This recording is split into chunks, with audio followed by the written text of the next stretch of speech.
Assalamualaikum warahmatullahi wabarakatuh. Perkenalkan, nama saya Risma Dewi Kerani dengan NIM C0D024008, Prodi D3 Perpajakan, Fakultas Ekonomi dan Bisnis Universitas Jambi. Baiklah, di sini saya akan menjelaskan pemotongan PPh pasal 22. Mata kuliah pajak penghasilan, pemotongan dan pemungutan.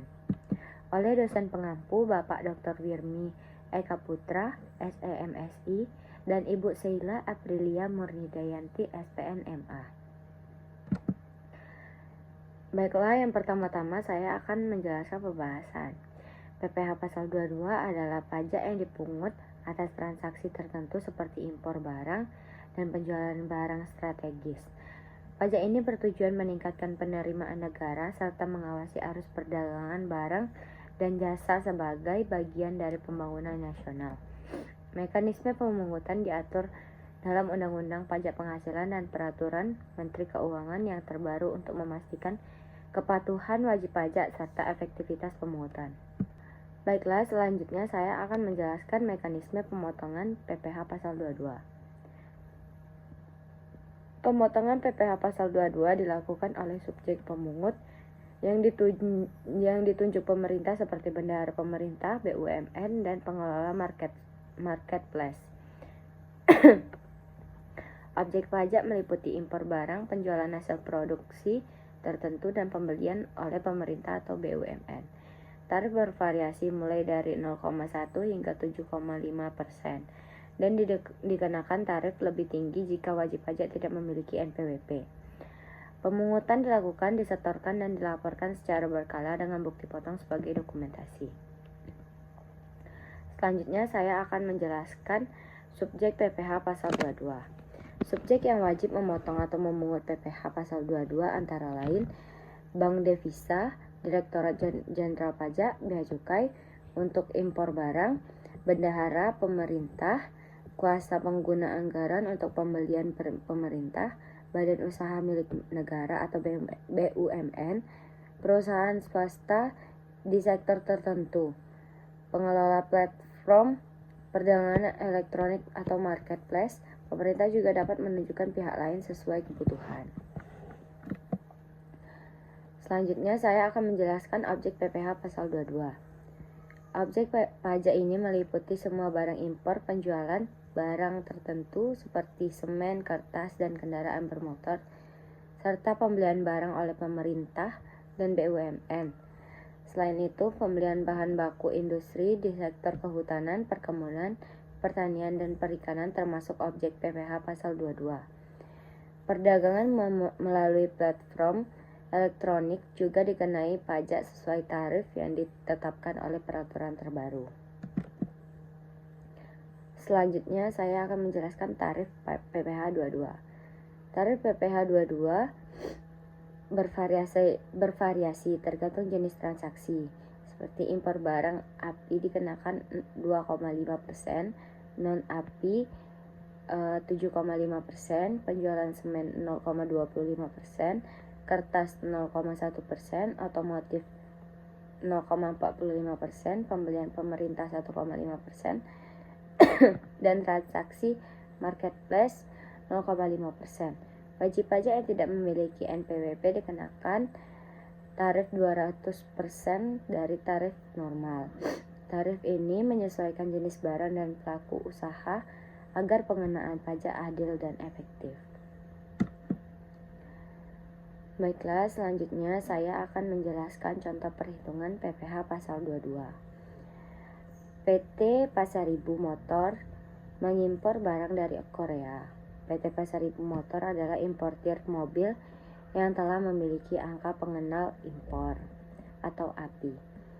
PT Kia mengimpor unit 50 mobil dengan harga faktur $10.000 per unit.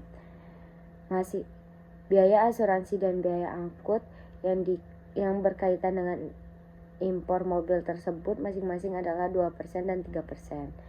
Biaya masuk yang dibayar oleh PT Kia Motors sebesar 5% dari CEIF dan biaya masuk tambahan sebesar 20% dari CEIF.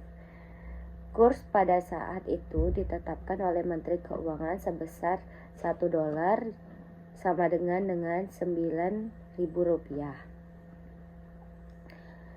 Pertanyaannya, berapa PPh pasal 22 yang harus dibayar?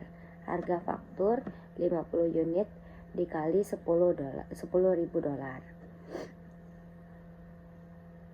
Biaya asuransi 2% itu sama dengan $10.000. Biaya angkut 3% sama dengan $15.000. CIF totalnya $525.000, yaitu dari $500 ditambah biaya asuransi ditambah biaya angkut.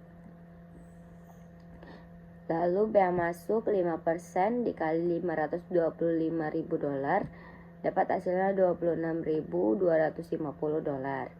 Bea masuk tambahan 20% dikali $525.000 dapat hasilnya $105.000.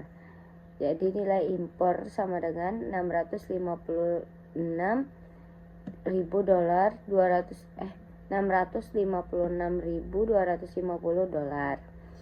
Nilai impor dalam rupiah $656.250 dikali $9.000 dapat hasilnya $5M906.250.000. PPh 22 yang harus dipungut memiliki angka pengenaan impor 2,5% dikali 5.906.250 sama dengan 147.656.250. Selanjutnya, kendala pemotongan PPh 22. Pelaksanaan PPh pasal 22 menghadapi kendala seperti ketidaktepatan perhitungan dasar pengenaan pajak, kurangnya pemahaman teknis oleh subjek pajak, keterlambatan penyetor dan pelaporan, hingga kompleksitas administrasi yang tinggi. Selain itu, gangguan sistem elektronik dan identifikasi NPWP yang tidak lengkap juga menjadi hambatan. Sanksi dan denda akibat ketidaksesuaian menambah tekanan bagi wajib pajak. Kesimpulan yang dapat saya simpulkan, PPh pasal 22 merupakan pajak pungutan di muka yang strategis untuk penerimaan negara, melibatkan beragam subjek pemungut dan menargetkan transaksi impor maupun penjualan barang tertentu. Meski demikian, terdapat kendala operasional yang perlu diatasi melalui edukasi, penyederhanaan prosedur, dan peningkatan sistem administrasi agar pemungutan pajak berjalan optimal dan mendukung pembangunan nasional. Baiklah, sekian yang dapat saya jelaskan. Lebih dan kurangnya saya mohon maaf. Saya tutup dengan wassalamualaikum warahmatullahi wabarakatuh.